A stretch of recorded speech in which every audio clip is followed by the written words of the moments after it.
She was scrubbing floors when she answered her phone in flawless Dutch, and the millionaire across the lobby froze mid-step. Asterisk, asterisk, in a luxury hotel where no one noticed the maid in the corner. One phone call changed everything. When she spoke in perfect Dutch, the powerful guest who overheard it suddenly demanded to see her. But what he found wasn't just a woman with a secret. He found a piece of his past, he thought. He'd lost forever. Asterisk, asterisk. Maya moved silently through the marble lobby, her steps soft, practiced, ghost-like. The soles of her worn-out shoes barely made a sound as she glided across the glistening floor. The scent of citrus cleaner still clung to her palms, her fingers red from scrubbing the railings that lined the grand staircase. Her uniform, to sizes too big, was neatly pressed but faded, the name tag crooked on her chest. To most of the guests swirling around her, rich tourists, business tycoons, socialites, she was just background noise, a blur in the corner of their vision. A service, a shadow, not a story. She bent over to polish the base of a golden plant stand near the elevator when the phone in her apron pocket buzzed. It was unexpected. Nobody ever called her during work hours. It was an old flip phone, scratched and smudged from years of use, its ringtone low and tired like it, too, had known struggle. She pulled it out, squinting at the screen. Unknown number. Her heart fluttered for a moment, not with excitement, but habit. Ever since her mother passed, every unknown call felt like it could be a piece of her past calling her forward, or dragging her back. She answered without thinking, instinctively turning her body away from the lobby. Hallo, ho got het. Her voice was soft, almost melodic, like a lullaby from another life. The Dutch rolled off her tongue with effortless grace, not forced, not rehearsed. It was like breathing, like coming home. She didn't see the man stop mid-step on the other side of the lobby. Mr. Adrian Vandermeer had been on his way to the penthouse meeting room. The hotel manager was waiting. So was the board of a luxury brand he intended to buy. His life was always like this, efficient, planned, valuable down to the second, didn't stop for detours. But when he heard that voice, those exact Dutch words spoken in an accent that wasn't textbook perfect but heartbreakingly familiar, he paused, as if struck by lightning. He turned slowly. There she was, a young woman in a cleaner's uniform, phone pressed to her ear, lips moving in fluent Dutch. She looked no older than 23 or 24. Her posture was humble, but there was something in the way she held herself, as if life had hardened her shoulders but hadn't managed to break her completely. He couldn't move. His eyes narrowed. The voice it sounded like someone he'd known once, someone he had lost. Excuse me, where did you learn to speak like that? Maya felt the cold breath of the past curl around her neck like smoke. She turned, slowly, seeing the man in front of her, tall, graying, his tailored suit clinging to a body that had once been powerful, now softened slightly with age. His blue eyes were sharp, scanning her as if trying to read years of story in a second. She stammered, lowering her phone. Her fingers trembled slightly. I grew up speaking it. My mother was Dutch. Vandermeer's eyes didn't blink. What was her name? Myra Williamson, Maya replied, voice barely above a whisper. A silence fell between them like a dropped curtain. For Vandermeer, it was as if the air had been sucked out of the room. Myra. That name wasn't just a memory, it was a ghost. A girl he'd loved in secret during his student years in Amsterdam. She had worked in the cafe below his dormitory. Her laughter had once filled his heart like music. Then, just as quickly as she'd appeared in his life, she was gone. Disappeared. One night without a word, leaving behind only a note written on the back of a receipt. I have to go. Don't follow. He had obeyed because he thought it was her choice, because he was told by his father to forget her if he wanted to inherit the family legacy. But he hadn't forgotten. Not ever. And now here was this girl, this hotel made with Mira's last name, and Mira's eyes. Not the color, hers were deeper. More honey than ocean, but the shape, the kindness hidden behind guarded lashes, a resemblance that made his heart ache. He felt his voice falter. How old are you? 20-4. And then it all made sense. The math, the silence, the sudden vanishing. His breath caught in his throat. Maya, seeing his expression shift, suddenly felt vulnerable in a way she hadn't in years. She took a step back, unsure of whether to run or stay rooted. But something in his eyes stopped her. There was no anger there, no judgment, only a kind of trembling wonder. He didn't speak for a moment. Just looked at her like someone staring at a long-lost painting they thought had been burned in a fire. He extended his hand gently, palm open. Would you come with me? He asked. She blinked, confused. Why? I think you might be my daughter. It wasn't loud, he didn't shout it. But to Maya it hit like thunder. The rest of the world blurred. She felt dizzy. The phone slipped from her hand and hit the floor with a dull crack. For a moment, she didn't know if she should laugh or cry. What kind of twisted fate was this? She had spent her whole life being unseen, unnoticed, sweeping away the dust of others. Now someone was looking at her as if she mattered, as if she had a name, a story, a connection deeper than uniforms and mop buckets. The hotel manager arrived seconds later, his voice tense. Is everything all right, Mr. Vandermeer? But the billionaire didn't look away from Maya. No, he said quietly. Everything's just beginning. Maya followed him, still unsure why she was doing it. In the private lounge upstairs, surrounded by velvet chairs and silver trays of untouched pastries, they sat across from one another, each studying the other like distant echoes of a shared song. He asked questions carefully, cautiously. Where did you grow up? Rotterdam, then The Hague. My mother moved us around a lot. She never mentioned me, only once, when she was very sick. She said you didn't know, that you never knew. He closed his eyes briefly, as if a dam inside him had cracked. I didn't. If I had, I swear, Maya, I would have moved heaven and earth. Her eyes searched his, and for the first time, she saw something other than wealth or power. She saw a man broken open by a truth he hadn't expected. Why would she hide me from you? She asked, her voice nearly trembling. Maybe she was protecting you, or maybe she didn't want you to be part of this world. She looked around at the polished floors, the gold-trimmed mirrors, the distant piano music floating through the hotel walls. This world doesn't feel like mine. It could be, he said, but only if you want it. She shook her head slowly. I've cleaned rooms in this hotel for 2 years. You don't just step out of the uniform and into a legacy. He reached into his wallet and pulled out something, worn and fragile, a photo, faded at the edges. A young woman, Myra, holding a baby wrapped in a floral blanket. The baby's eyes were closed, lips pursed. There was love in the way Myra held her, fierce, protective, absolute. She sent this to an old friend of mine years ago. I didn't know what it meant until now. She kept this secret to herself, but not because she didn't care. Maybe she was waiting for the right moment, or the right man for you to become strong on your own. Maya touched the edge of the photo, gently, as if afraid it might crumble. What happens now? She asked. That's up to you, he replied, but I want to know you, not as a hotel maid, as Maya, my daughter. Her throat tightened. Her whole life she had watched daughters hug their fathers in parks, watched fathers beam at graduations and clap at recitals. She had only imagined what that warmth felt like. Now, it was real, within reach. But real things were messy, complicated, and forgiveness didn't grow overnight. She stood up slowly, tears threatening to fall but never quite landing. I don't know if I'm ready, she said softly. You don't have to be, Vandermeer replied. I'll wait. And she believed him, because for the first time in her life, someone was waiting for her. Asterisk, asterisk, asterisk. Back in the staff break room, the flickering fluorescent lights buzzed faintly above them, casting a pale hue across the small table where Maya sat stiffly across from Mr. Vandermeer. The room, usually filled with the muffled clatter of vending machines, the faint hum of weary conversation among staff, and the tired smell of microwaved meals, now felt suspended in time. She had wiped her palms on her apron at least 3 times, each time unsure why her hands wouldn't stop shaking. This was not where life-changing conversations were supposed to happen. But life, as she had learned, had no concern for aesthetics. Vandermeer did not demand she be reprimanded for speaking during work hours. He did not mention professionalism or rules. Instead, his voice had carried none of the commanding tone of a billionaire who had grown used to the world bending at his will. His voice was low, almost fragile. Please, tell me your name, Maya. Her response had been soft, unsure if even she believed it. Maya Willemson. It had been a long time since she had said her full name out loud, long enough that it felt like she was awakening some sleeping part of herself. And when she said it, something shifted in the man sitting across from her. His breath caught that name, that last name. For him it was like hearing the opening line of a song he thought he'd forgotten.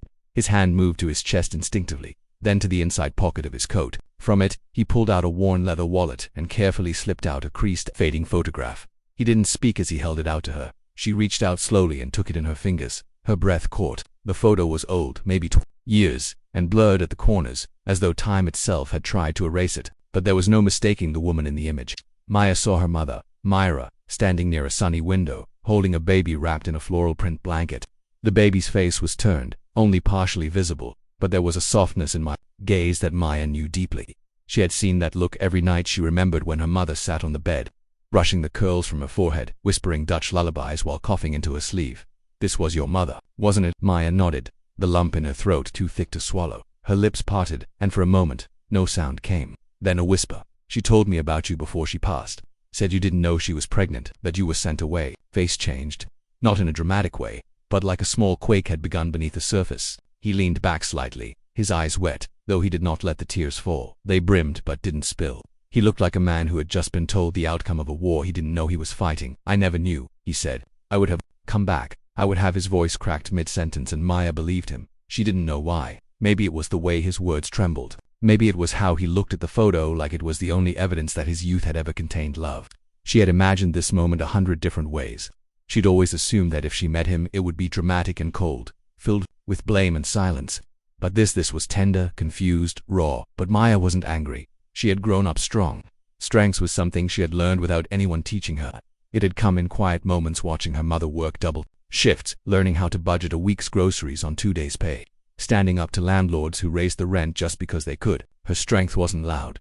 It was in her patience, her silence, her ability to survive. "You're here now," she said, and those 3 words carried more grace than any forgiveness he could have begged for. He exhaled, and it sounded like something long buried was being released. For a moment there was only the sound of the vending machine clicking in the corner. A bag of chips fell behind the glass, untouched. He leaned forward, elbows on the table, fingers tangled together. He looked at her, really looked at her, studying every feature as if trying to locate pieces of Myra on her face. The shape of her nose, the angle of her brow, the curve of her chin. Every detail felt like a stolen relic returned to its rightful place. "You remind me of her," he said. "Not just how you look, it's your stillness." She had that too. She wasn't loud. But when she walked into a room, something shifted. Maya smiled, not because she agreed, but because that was exactly how she remembered her mother. Myra had always been gentle, but there had been a quiet gravity to her. She never raised her voice, yet people leaned in when she spoke. There were no framed degrees, no accolades, but there was dignity, and that was something more permanent. "She taught me how to speak Dutch before I could walk," Maya said. "Told me it was the language of my roots. Said it would protect me one day. I used to roll my eyes. I thought it made me weird. But now you know, Vandermeer." Finished for her, yes. He swallowed hard, then pulled out his phone and placed it flat on the table for a moment. He hesitated, then slowly turned the screen toward her. It was filled with names, contacts, digital accomplishments. Then he swiped to a folder, one titled Myra. Inside were a dozen emails, scans, old letters. "I tried to find her. Years ago I hired someone. But I didn't even know if Williamson was her real last name. She'd vanished. No forwarding address. It was like she'd become air." Maya's throat tightened. She hadn't known her mother had tried so hard to hide. Mira had told her once that when you grow up poor and alone, you don't leave things behind you. Carry them until they crush you. Maybe that's what she'd done. Tried to protect Maya from something she thought would swallow them both. "Why didn't you come looking sooner?" Maya asked quietly. "I was a coward," he replied, not hiding the truth. "I thought I had lost a girl. I didn't know I'd lost a child." Silence wrapped around them again. It wasn't uncomfortable. It was necessary. She looked at him, this man who, to have everything and yet, in this moment, seemed poorer than any guest she had ever cleaned for. There was sorrow in his posture, regret in the curve of his spine. He didn't ask for pity. That was what made him different. He only asked for time. "Do you have anyone else?" she asked. "A son. Older. He lives in Geneva. We don't talk much.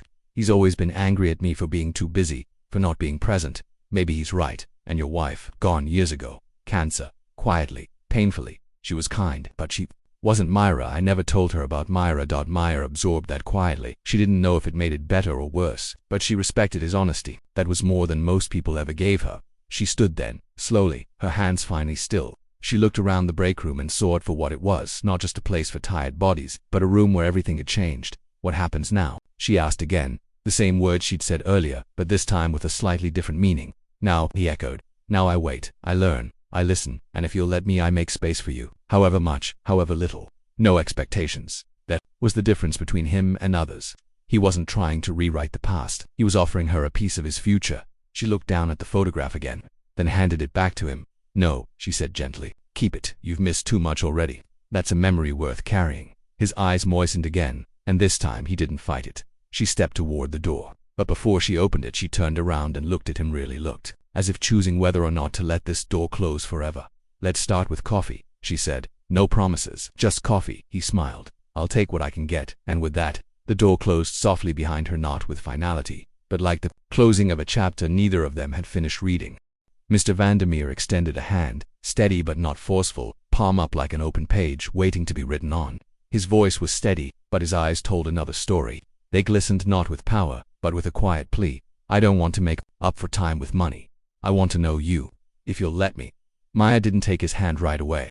She simply looked at it, studied the lines on his skin, the calluses softened by years of luxury but still there, faint remnants of a different youth. There was something honest about the gesture, something that asked for nothing more than a chance. She nodded. She didn't say yes, not exactly, but a nod was more than enough. What came after wasn't instant transformation but slow awakening. Weeks passed, but they didn't blur together like they used to. For the first time in years, Maya stopped counting her days by shifts or checkout times. She wasn't rising before the sun to iron a uniform that never quite fit. She wasn't scrubbing baseboards, hoping no one tracked dirt across them before the next inspection. She wasn't slipping out of staff entrances, head down. Instead, she stepped out of elevators with her chin raised, learning how to exist in spaces she was never taught belonged to her. But they did now, not because they were given, because she claimed them. At first, the hotel staff had stared, some in confusion, others in quiet admiration. She was the girl they used to joke had magic hands, the one who could get blood out of sheets, glue off chandeliers, wine from silk drapes. She had once been the silence behind every pristine room. Now she was something else entirely. Not a princess, not a celebrity. Something more difficult to define. A survivor with a story. Vandermeer had moved quickly once Maya let him in, not with gifts or possessions, but with intention. He founded a program in her name, the Williamson Initiative. Its goal was simply identify immigrant workers across the hospitality sector who had skills far beyond the roles they were boxed into. Cleaners who were engineers back home, cooks who had run businesses before war or famine or politics took everything. Porters who once taught mathematics. It wasn't charity, it was a return. He asked Maya to speak at the launch. She had said no at first. Public speaking wasn't something she'd done before, and certainly not in front of cameras, but he didn't pressure her. He simply said, "Whenever you're ready," and one day she was. The night of the launch was clear, the air warm and still. Guests arrived in suits and silk, but Maya kept it simple, a soft cream dress that hugged her form modestly, curls free around her shoulders. She wore her mother's locket, a gold oval that had dulled slightly over the years but still opened, with a whisper to reveal a photo of them both.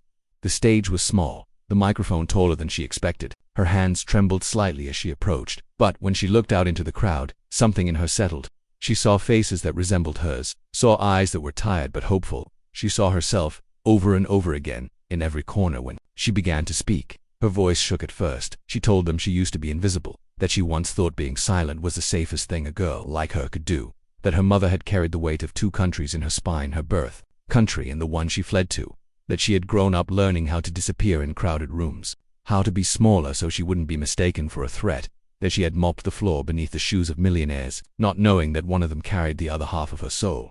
She told them that the world doesn't ask where you're from if you're cleaning behind the scenes, but it should, because everyone has a story, and hers began with a phone call, in a lobby, in a language no one expected her to know. The room was silent when she finished. Then applause, not thunderous, but rising, respectful, like a wave washing over her.